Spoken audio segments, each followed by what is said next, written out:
एक छोटे से गांव में एक विशाल बरगद का पेड़ था जो गांव के सबसे पुराने हिस्से में स्थित था। ये पेड़ न सिर्फ अपने आकार में विशाल था, बल्कि उसकी शाखाएं और जड़ें भी बहुत घनी और रहस्यमय दिखती थी। गांव वाले इसे रात के बरगद के नाम से जानते थे, क्योंकि वहां रात में अजीब अजीब आवाजें आती थी। एक रात की बात है, गांव में एक युवक अजय, जो एक जिज्ञासु और साहसी इंसान था, ने ठान लिया कि वह इस बरगद के रहस्य को सुलझाएगा। वह जानता था कि पिछले कई सालों से गांव के बुजुर्गों के बीच यह अफवाहें फैल रही थी कि बरगद के नीचे एक पुरानी आत्मा बसी है, जो रात के समय अपनी शक्ति का इस्तेमाल करती है। अजय ने अपनी छोटी सी बैटरी वाली टॉर्च, एक किताब और कुछ खाने पीने का सामान साथ लिया और रात के अंधेरे में बरगद की ओर बढ़ गया। उसके साथ उसकी सबसे अच्छी दोस्त रिया भी थी, जो उसे डराने के लिए हमेशा मजाक करती रहती थी। लेकिन इस बार वह भी अजय के साथ इस रहस्य को जानने के लिए आई थी। जैसे ही वे बरगद के पास पहुंचे, अजय को महसूस हुआ कि वातावरण में कुछ अजीब सा था। हवा में एक अजीब सी ठंडक घुल गई थी और पेड़ की शाखाओं से कुछ आवाजें आ रही थी। अजय ने रिया से कहा, तुम डर मत, बस ध्यान रखना कि हमें किसी भी चीज को छूना नहीं है। रात के अंधेरे में बरगद का पेड़ और भी डरावना लग रहा था। अचानक पेड़ की जड़ों में कुछ अजीब सा हरकत होने लगी। जड़ें जैसे अपने आप हिलने लगी। अजय ने टॉर्च की रोशनी उस ओर डाली और देखा कि जड़ों में से एक मरी हुई और सूखी हाथ की आकृति बाहर निकल रही थी। क्या ये सच है? रिया कांपते हुए बोली। अजय ने गहरी सांस ली और कहा, हमें डरना नहीं चाहिए, हमें बस इसे समझना है।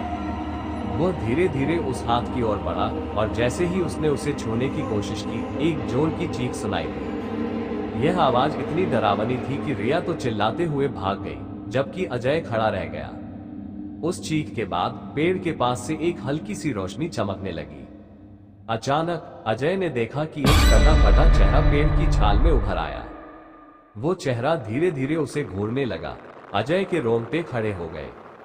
ये चेहरा किसी इंसान का नहीं था, बल्कि किसी पुरानी आत्मा का था।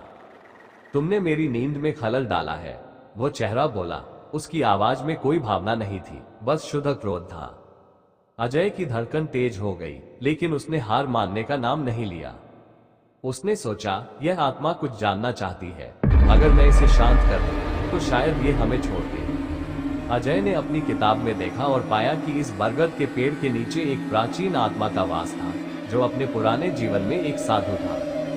लेकिन उसने अपनी जान की बलि देने के लिए ये पेड़ चुना था और उसकी आत्मा इस पेड़ में कैद हो गई थी। उसकी आत्मा को शांति पाने के लिए उसे इस पेड़ के नीचे एक विशेष मंत्र का उच्चारण करना था। अजय ने अपनी किताब को ध्यान से खोला और मंत्र को पढ़ने लगा। जैसे ही उसने मंत्र पढ़ा, पेड़ की छाल में गहरी दरारें आ गई और वही चेहरा अजय से दूर हटने लगा। लेकिन तभी बरगद की शाखाओं में से एक भयानक आवाज आई, तुमने मुझे क्यों तंग किया? अजय घबराया नहीं, उसने मंत्र को पूरी ताकत से पढ़ना जारी रखा। इसके बाद वो चेहरा धीरे धीरे पेड़ के अंदर समा गया और बरगद के आसपास की हवा हल्की हो गई। अब वो डरावना वातावरण जैसे गायब हो गया था। अजय ने राहत की सांस ली और रिया को वापस बुलाया। रिया डर के मारे कांप रही थी, लेकिन अजय ने कहा, सब कुछ ठीक हो गया है, अब हमें यहाँ से जाना चाहिए। वो दोनों बरगद से बाहर निकल आए। अजय को समझ में आ गया कि बरगद के पेड़ के नीचे जो आत्मा थी, वह शांत हो चुकी थी और अब वो किसी को नुकसान नहीं पहुंचाएगी। अगली सुबह गांव के बुजुर्गों ने अजय को धन्यवाद दिया, क्योंकि अब बरगद के पेड़ के पास कोई अजीब घटना नहीं हुई। ये रहस्य आखिरकार सुलझ चुका था और अब गाँव वाले फिर से शांति से अपनी जिंदगी जीने लगे।